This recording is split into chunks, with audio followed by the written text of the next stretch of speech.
Assalamualaikum warahmatullahi wabarakatuh. Berikut kisah Nabi Muhammad dalam menghadapi hinaan dari seorang pengemis Yahudi yang buta.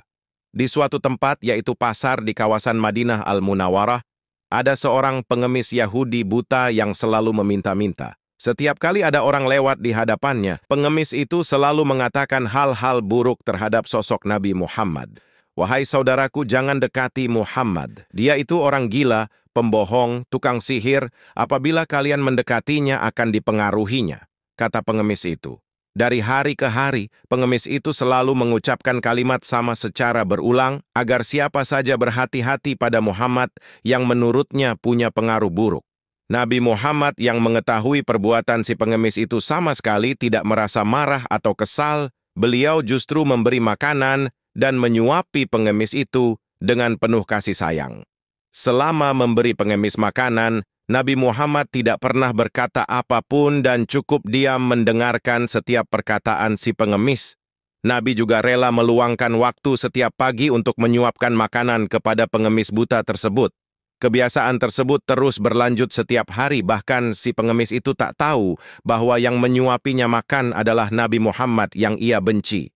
Hingga suatu hari Rasulullah wafat. Lalu Aisyah radhiyallahu anha berpesan pada Abu Bakar tentang kebiasaan Nabi Muhammad yang selalu memberi pengemis makan. Abu Bakar segera datang menemui pengemis di pasar sambil membawa makanan. Ketika diberi makanan oleh Abu Bakar, pengemis itu menolak karena ia tahu bahwa orang yang memberinya makanan kali ini bukanlah seperti orang yang biasanya.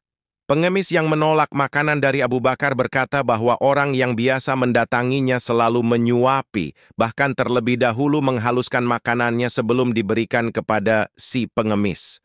Mendengar cerita dari pengemis buta itu, Abu Bakar hanya bisa menangis karena ia tahu betapa mulianya Muhammad kepada semua orang, sekalipun pada orang yang telah menghinanya.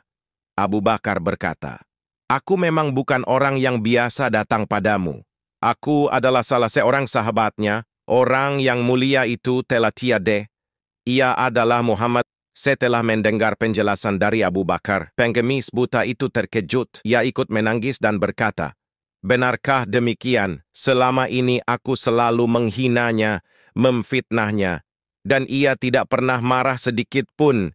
Ia datang kepadaku dengan membawa makanan setiap pagi. Ia begitu mulia," ucap pengemis itu. Usai kejadian tersebut, si pengemis buta yang menghina Nabi Muhammad itu langsung mengucapkan syahadat di hadapan Abu Bakar. Hal ini menjadi bukti bahwa kasih sayang, kelembutan, dan kebaikan Nabi dapat menggerakkan hati seseorang dan membuatnya memeluk Islam. Itulah kisah pengemis buta yang menghina Nabi Muhammad hingga akhirnya menyesal. Dari cerita tersebut, umat Islam dapat memetik hikmah bahwa Nabi Muhammad merupakan pribadi yang mulia. Dengan kesabarannya yang luar biasa, ia tak sekalipun membalas makian, justru tetap berbuat baik. Semoga kisah dan akhlak dari Rasulullah ini dapat diteladani oleh seluruh umat manusia.